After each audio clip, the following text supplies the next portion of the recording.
hundreds of thousands of deaths in the United States every year are attributed to obesity. Now, overtaking smoking is perhaps the main preventable cause of illness and premature death.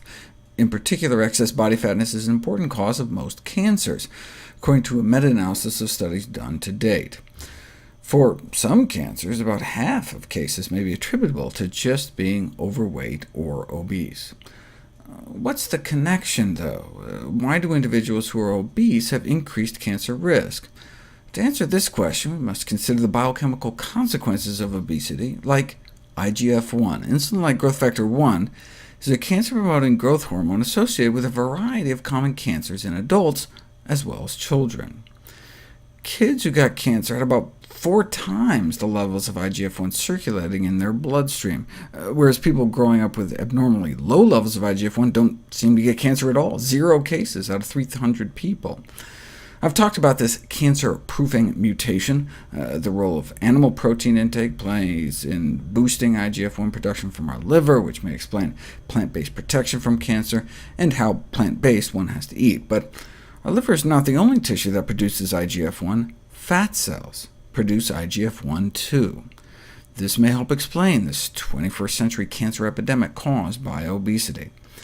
So of course, drug companies have come up with a variety of IGF-1 blocking chemo agents, with cute names like figatumumab, but with not-so-cute side effects, such as early fatal toxicities.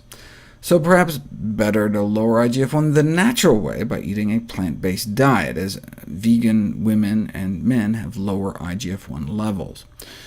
Maybe, though, it's just because they're so skinny. The only dietary group that comes close to the recommended BMI of 21 to 23 were those eating strictly plant-based diets. So maybe it's the weight loss that did it. Maybe we can eat whatever we want as long as we're skinny enough. To put that to the test, we'd have to find a group of people that eat meat, but are still as slim as vegans, long-distance endurance runners, running an average of 48 miles a week for 21 years. If you run 50,000 miles, you too can maintain a BMI of even a raw vegan. So what did they find? If you look at the blood concentrations of cancer risk factors among the groups of study subjects, you see that only the vegans had significantly lower levels of IGF-1.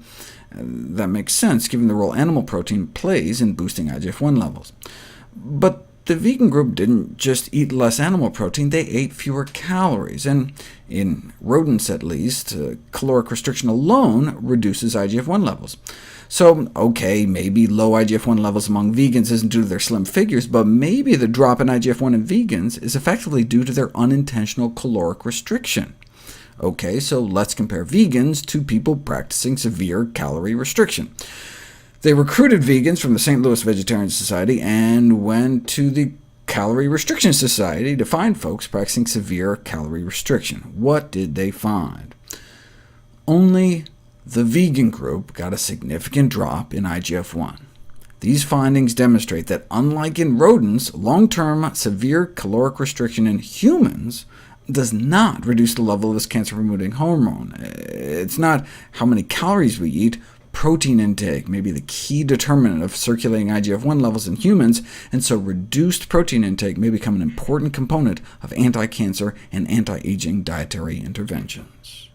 Dr. Michael Greger has written an amazing book, which is a New York Times bestseller, How Not to Die. The link to buy this book can be found below, within the description box, along with any other complementing links that run alongside this video. Thank you so much for watching. If you liked the video, give it a thumbs up, leave a comment below, and subscribe for more upcoming videos.